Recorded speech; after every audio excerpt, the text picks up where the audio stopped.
Hello, guys. Welcome to another episode of Designing with J Factor.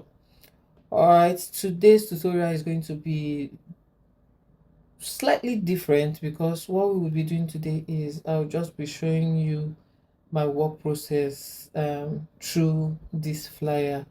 Right. So, without further ado, let's get into it.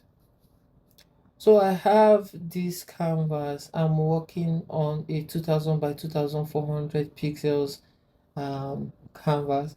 So first off, what I started with was the background, which was just a random white background. Then I went ahead to give it a gradient effect by using our gradient tool, our gradient fill tool, right? So I just gave it a white and gold gradient, and it was radial in shape that I just dragged from the middle up um to the side, and that's how we had it.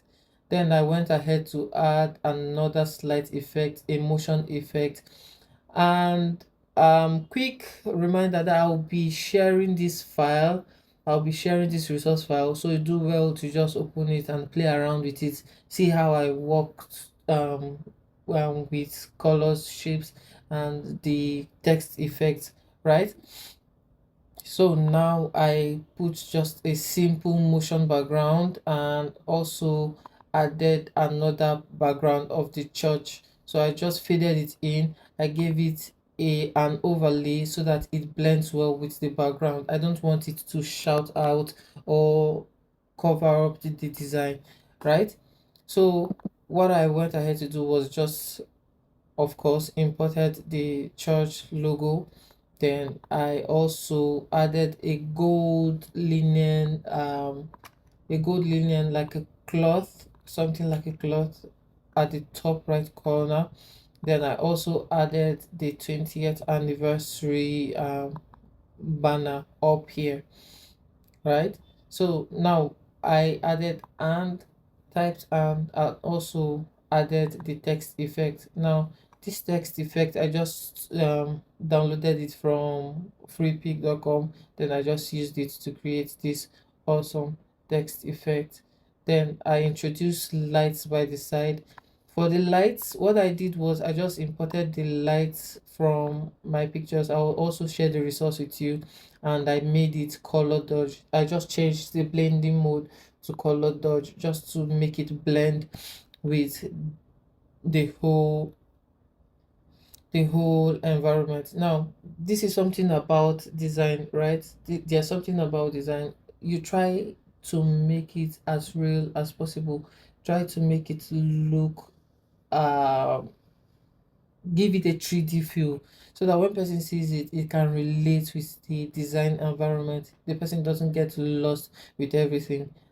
Hence the reason I imported this light effect. Then I added another light effect to the right to just to make it brighter, because that was the main text, that was main the main header for the whole flyer design.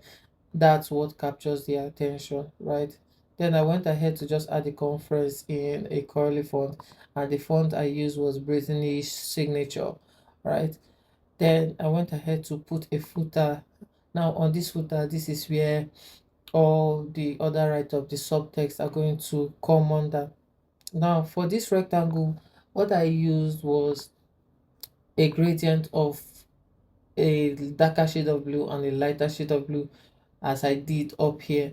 Just go ahead to just download the resource file and see how I did that. Then I imputed the dates, I imputed the location for the event, then I um wrote the features of what the event will entail. Then I added bullet points to this feature so that it makes it punchy and stands out. Then I also added two rectangles. Now this rectangle will of course carry the theme of the event. So I just added it. Then I added the social medias, the socials for the church by your right. Okay.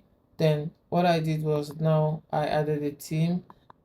of the event, then the passage it was going to be supporting.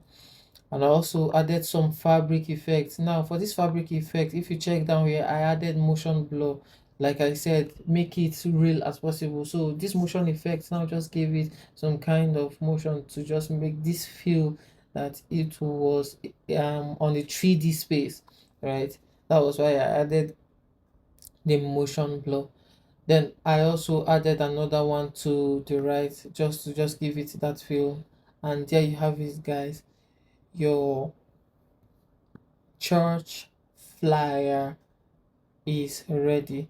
So don't forget to subscribe, don't forget to like and leave comments. If you have any questions below, just leave it below and I'll be more than happy to answer. So this is me signing out. Until then, don't stop creating. Bye.